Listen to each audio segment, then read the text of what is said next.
میں گزارش کروں گا وزیر اعظم اسلامی جمہوریہ پاکستان عمران خان صاحب سے کہ اپنے خیالات کا اظہار کریں۔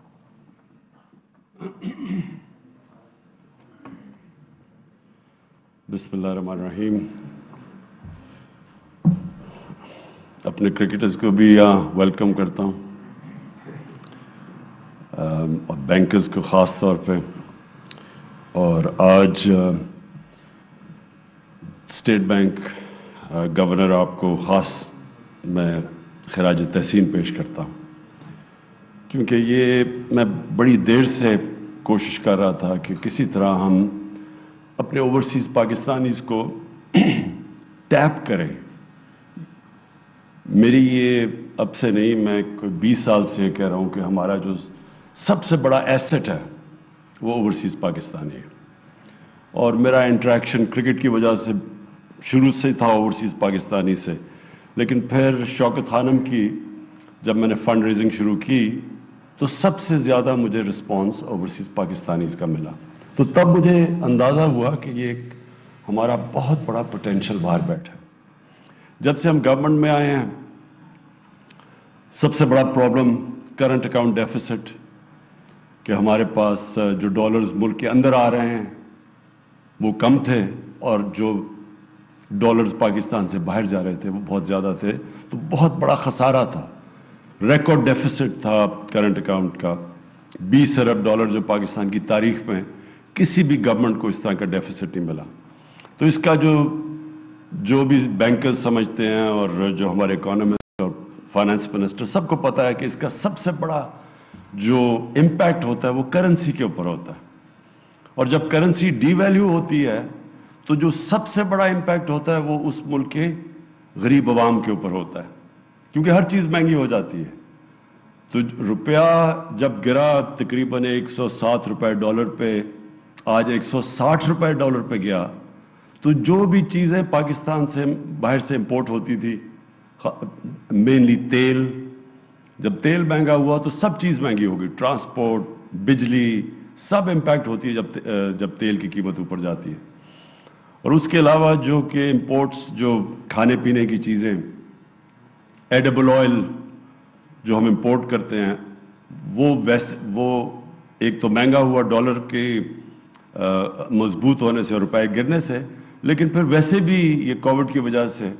اس کی قیمت اوپر چلے گئی، تو گھی مہنگا، پھر دالیں 70% امپورٹ ہوتی ہیں وہ مہنگی، تو جو سارا امپیکٹ جب کرنسی ڈی ویلیو ہوئی تو اس کا عوام کے اوپر پڑا، اور بڑے ہمارے لوگوں کو ایک بڑا مشکل ٹائم سے گزرے ہیں، اور خاص طور پہ جو تنخواہ دار طبقہ ہے۔ تو اس سے ہم نے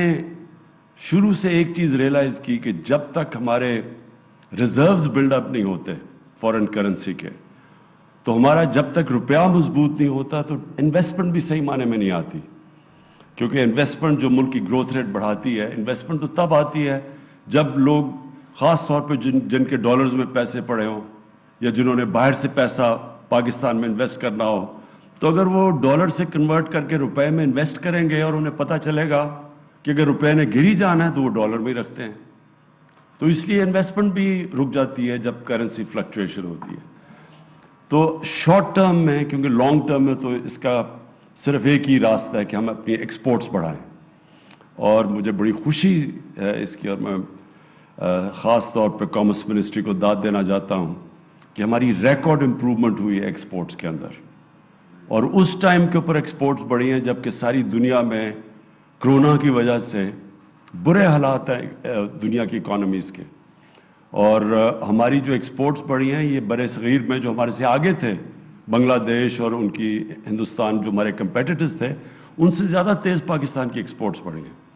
اور خاص طور پہ جو ٹیکسٹائل سیکٹر ہے وہ بوم کر رہا ہے آج، جدھر ایک وقت پہ ٹیکسٹائل ملز بند کر کے اور ریل اسٹیٹ میں لوگ جا رہے تھے، آج نئی ٹیکسٹائل ملز لگ رہی ہیں۔ آج فیصل آباد، گجرانوالہ، سیالکوٹ میں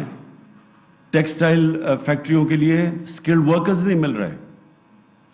تو یہ ایک بہت بڑا چینج آیا ہے جس کے اندر ایک کانشیسلی گورنمنٹ نے کوشش کی اپنی ایکسپورٹس بڑھانے کی، روپے کو سٹیبل رکھنے کی، اور روپے کو سٹیبل رکھنے میں یہ جو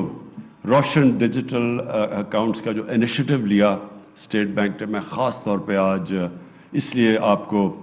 رضا خراج تحسین پیش کرنا چاہتا ہوں کہ میں آتے ساتھ ہی پہلے دن سے شروع ہوا تھا کہ کسی طرح پاکستان اوورسیز پاکستانیز کو ٹیپ کرو، لیکن وہ ہم نئے آئے تھے، اتنی اور چیزیں تھیں، اور صحیح معنی میں ہم نے وہ مارکیٹ بھی نہیں کیا جب ہم نے شروع کیا یہ لیکن ابھی اس میں بہت بڑا پوٹینشل باقی ہے۔ اور رضا آپ کو یہ جو بھی ہمارے اوورسیز پاکستانیز نے اپنی بڑی، سب نے چھوٹی چھوٹی باتیں کی، لیکن ہر نے کوئی نہ کوئی تجویز دی آپ کو،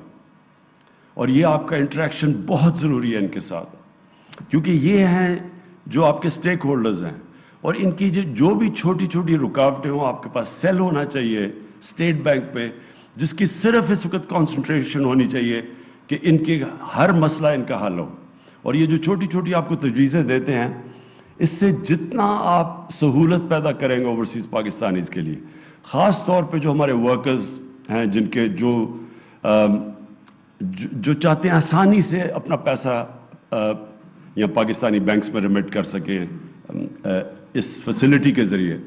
ان کے لیے جتنی آپ آسانی پیدا کریں گے اتنی تیزی سے یہ ہمارے یہ جو اماؤنٹس بڑھیں گے۔ تو 88,000 ابھی آپ کے پاس بینک اکاؤنٹس ہوئے ہیں، 88,000، اور غالباً 90 ملکوں میں، 97 ملکوں میں۔ تو اگر اسی ریٹ پہ اگر ہم چلتے گئے تو مجھے سب سے بڑی خوشی یہ ہے کہ ہماری اسٹیبلٹی اپنی، کیونکہ ہم نے قرضے، ایک تو بوجھ اتنا قرضوں کا پڑا ہوا ہے، ہماری حکومت نے اب تک، حفیظ یہ مجھے کریکٹ کر دیں، کہ ہم نے ریکارڈ پاکستان کے قرضے واپس کیے ہیں۔ کبھی بھی پاکستان کی تاریخ میں کسی گورنمنٹ نے اتنے زیادہ قرضے واپس نہیں کیے۔ میں فورن لونز کی بات کر رہا ہوں، اب تک ہم $20 ارب 2.5 سالوں میں واپس کر چکے ہیں۔ ٹوٹل 6,000 ارب روپے قرضوں کی قسطیں دے بیٹھے ہیں ابھی تک۔ تو یہ بھی ایک میریکل ہے کہ آج اللہ کا شکر ہے کہ گورنمنٹ اتنے بڑے قرضے کے بوجھ کے باوجود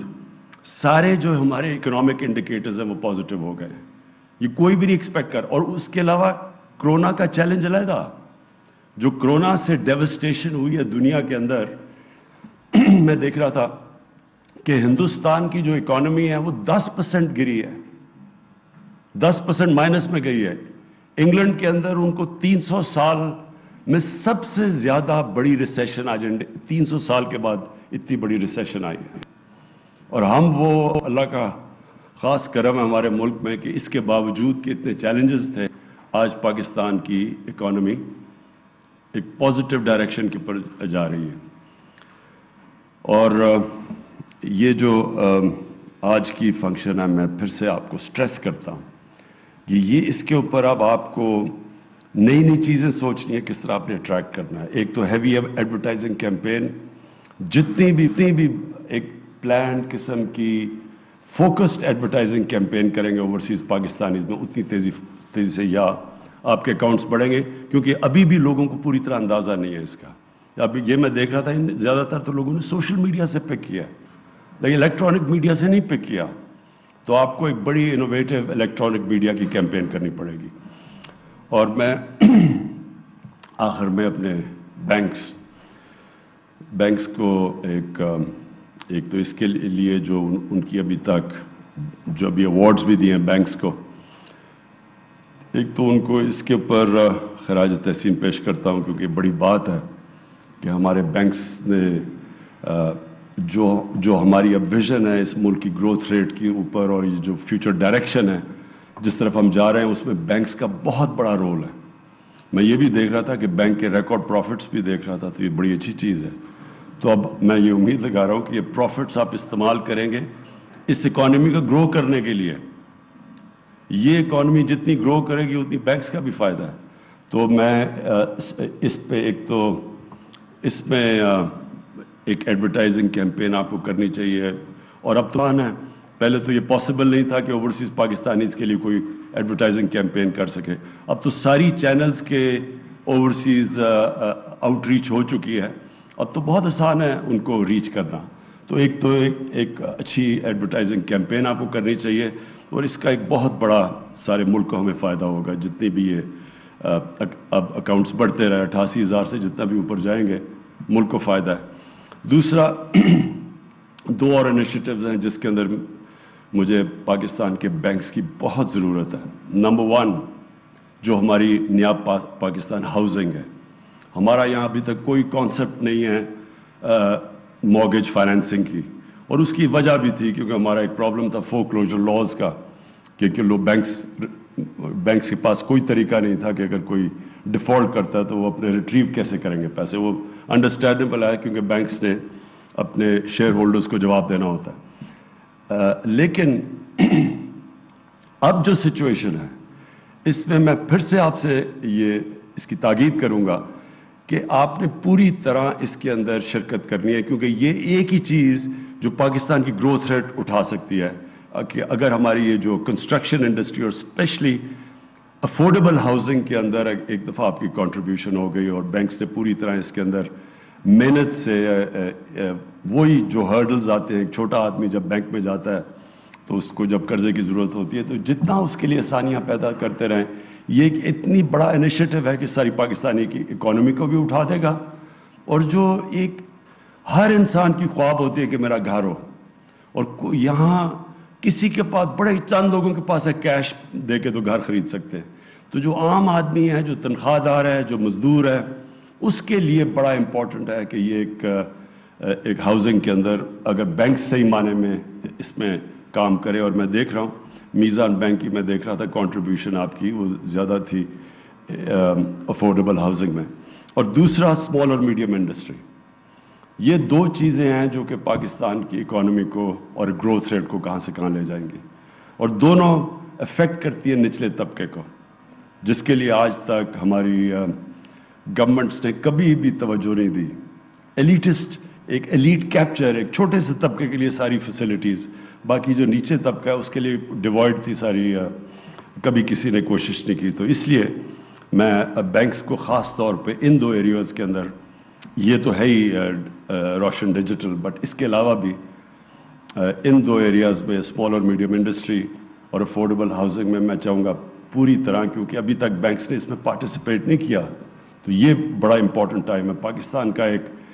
کروشل ٹائم ہے ہسٹری میں, کہ اگر ہم جس طرف اب ہم اپنا جو رخ چینج کر لیا ہے, صحیح ڈائریکشن پہ لگ گئے ہیں, تو انشاءاللہ یہ اس ملک کو اس کے پوٹینشیل پہ لے کے جائے گا جو اب تک ہم نہیں پہنچ سکے. بہت بہت شکریہ. وزیر اعظم عمران خان تقریب سے خطاب کر رہے تھے. انہوں نے کہا کہ کوشش تھی کہ کسی طرح اوورسیز پاکستانیوں کو ساتھ ملائیں. شوکت خانم کے لیے اوورسیز پاکستانیوں نے سب سے زیادہ تعاون کیا. اوورسیز پاکستانیوں سے کرکٹ کے دور سے تعلق رہا. کرنسی گرتی ہے تو سب سے زیادہ بوجھ غریب عوام پر پڑتا ہے. آج ڈالر 160 پر آ گیا تو سب چیزیں مہنگی ہو گئی. انہوں نے کہا کہ جب تک روپیہ مضبوط نہیں ہوگا سرمایہ کاری بھی صحیح معنی میں نہیں آئے گی. ماضی کی حکومتوں نے صرف ایلیٹ طبقے کے لیے تمام سہولتیں دیں. Fly with PIA and save gold. Register now. Scan QR code and register yourself to get gold and loyalty benefits. Powered by ARY Sahulat Wallet.